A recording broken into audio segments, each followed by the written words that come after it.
योगी के खिलाफ अयोध्या में रची गई खतरनाक साजिश। ठेकेदार के साजिश का हुआ पर्दाफाश तो मचा बवाल।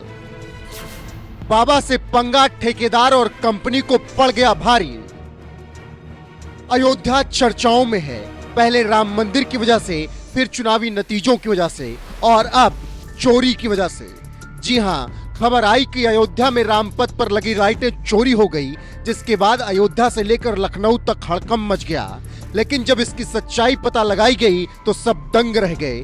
क्योंकि अयोध्या में सीएम योगी के खिलाफ खतरनाक साजिश रची गई उन्हें बदनाम करने की, जिसे जानने और सुनने के बाद हर कोई दंग रह गया। क्योंकि कुछ दिनों पहले रामपथ पर लाइटें लगाने वाली कंपनी यश इंटरप्राइजेज ने दावा किया था कि अयोध्या में रामपथ के पेड़ों पर लगाई गई 3800 बांस की लाइटें और भक्ति पथ पर 36 गोबो प्रोजेक्टर लाइटें चोरी हो गई, जिसकी कीमत 50 लाख रुपए से ज्यादा थी। इसके बाद ठेकेदार ने एफआईआर भी दर्ज करवा दी, लेकिन इस मामले में अब नया मोड़ आया, क्योंकि अयोध्या विकास प्राधिकरण ने दावा किया है कि यह संभव ही नहीं है कि इतने ऊंचे स्थान से लाइटें चोरी हो जाएं। और जो सच निकलकर सामने आया वो ये है कि यश इंटरप्राइजेज जितनी लाइटें लगाने का दावा कर रहा है वो गलत है। यश इंटरप्राइजेज 6400 से ज्यादा लाइटें लगाने का दावा कर रहा है, लेकिन जांच में पता चला कि केवल 2500 लाइटें ही रामपथ के आसपास के पेड़ों पर लगाई गई थी। जिसके बाद अब सीएम योगी तक रिपोर्ट पहुंच गई है, जिसके बाद अब सीएम योगी आदित्यनाथ तक रिपोर्ट पहुंचा दी गई है और कंपनी ठेकेदार से हिसाब किताब शुरू कर दिया गया है। देखिए अयोध्या से हमारे संवाददाता विवेक पांडे ने इस पूरे मामले पर क्या कुछ जानकारी दी है।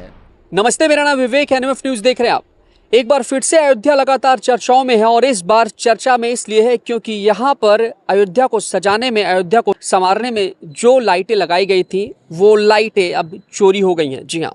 हाल ही में खबर आई थी कि 50 लाख से ज्यादा की कीमत की करीब 3800 बैम्बू लाइट, इसके अलावा 36 गोबो प्रोजेक्टर लाइट जो है पूरे अयोध्या से गायब मिली है। और ऐसे में जिस कंपनी को इससे लगाने का ठेका दिया गया था, उस कंपनी के ठेकेदार ने जो राम जन्मभूमि का थाना है वहां पर एफआईआर दर्ज कराई थी। ऐसे में खबर आ रही कि 50 लाख का तगड़ा चूना लगा है और इस खबर को सुनने के बाद में देश भर में एक बार फिर से अयोध्यावासी चर्चा में आ गए और लोग यही कहने लगे कि भाई भगवान राम के नाम पर तो कम से कम इतना बड़ा पाप ना करते। लेकिन कहा गया भाई साहब कि अयोध्या में जिस तरीके से लगातार घटना हो रही है वो कहीं ना कहीं लगातार अयोध्या वासियों को ठेस पहुंचा रही है, अयोध्या वासियों को लगातार उनकी छवि को धूमिल करने का काम कर रही है। और ऐसे में अब ये जो खबर निकलकर सामने आई है वो ये है कि ठेकेदार की तरफ से योगी आदित्यनाथ के खिलाफ एक बड़ी साजिश रची गई थी और इसमें अयोध्या नगर निगम की तरफ से जो रिपोर्ट निकलकर सामने आई है और जो कहा गया है उसे सुनकर आप भी दंग रह जाएंगे। जी हाँ, आपको बताते चलें कि ठेकेदार की तरफ से जो एफआईआर दर्ज कराई गई है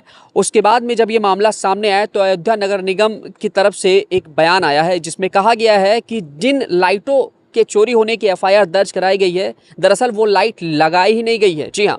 हमने जब जांच पड़ताल की और आपको एक रिपोर्टिंग के जरिए हमने एक वीडियो भी दिखाई है जिसमें दिखाया जा रहा है कि आखिरकार जो लाइटें हैं वो कहीं ना कहीं ज़्यादातर करके ख़राब हो गई हैं या फिर इसके अलावा टूट कर वो नीचे गिर गई हैं और ज़्यादातर जगहों पर जो लाइटें हैं वो गायब मिली हैं। लेकिन ऐसे में जो रिकॉर्ड निकाला गया है उसमें पता चल पा रहा है कि जितने लाइटों का ठेका दिया गया था ठेकेदार को, यानी कि जिस कंपनी को, उसने वो लाइटें नहीं लगाई हैं और यही वजह है कि उसका आंकड़ा पेश न कर पाने की वजह से ठेकेदार ने यहाँ पर अपनी तरफ से एफआईआर दर्ज कराई है। जानकारी के लिए बता दें कि यश इंटरप्राइजेज नाम की कंपनी को इसका ठेका दिया गया था और इसके अलावा कृष्णा ऑटोमोबाइल्स भी इसमें सहयोगिता के रूप में नजर आई थी। इन दोनों के जरिए जो है इसके रखरखाव का भी जो टेंडर है वो तकरीबन 1 साल के लिए इनको दिया गया है। लेकिन हाल ही में जो ये खबर आई है उसने हर किसी को हैरान किया है और अयोध्या नगर निगम ने यह भी कहा है कि योगी सरकार को बदनाम करने की कोशिश की जा रही है, योगी सरकार की छवि को धूमिल करने की कोशिश की जा रही है। और ऐसे में अब यहाँ पर जिस ठेकेदार ने ये मामला दर्ज कराया है अब उस ठेकेदार के खिलाफ ही यहाँ पर एफआईआर होगा और कुल मिला के इसकी जाँच पड़ताल जो है अब शुरू हो गई है। कहानी ये है कि जिस ठेकेदार ने फर्जी एफआईआर दर्ज कराई थी अब वो खुद ही गिरफ्त में आ चुका है, यानी कि उसके खिलाफ ही झूठा मामला दर्ज कराने का जो आरोप है वो लगातार लग रहा है। फिलहाल क्या कुछ कहानी है इस चोरी मामले को लेकर के, ये जल्द ही दूध का दूध और पानी का पानी हो जाएगा। लेकिन कहीं ना कहीं लगातार अयोध्या में हो रही घटनाएं अयोध्या वासियों की जो छवि है उसको धूमिल करने का काम कर रही है और बड़ी संख्या में लाइटें जब यहाँ पर चोरी हुई, जब ये खबर सुर्खियों में बनी तो कहीं ना कहीं अयोध्या वासी एक बार फिर से शर्मसार हुए। फिलहाल क्या कुछ होगा ये देखने वाली बात है, लेकिन कहानी में कहीं ना कहीं कुछ नया मोड़ देखने को मिलेगा और फिलहाल जो कुछ भी होगा इसको लेकर के आगे हम आपको खबर के माध्यम से बताएंगे। कैमरामैन अशु के साथ मैं विवेक, अयोध्या।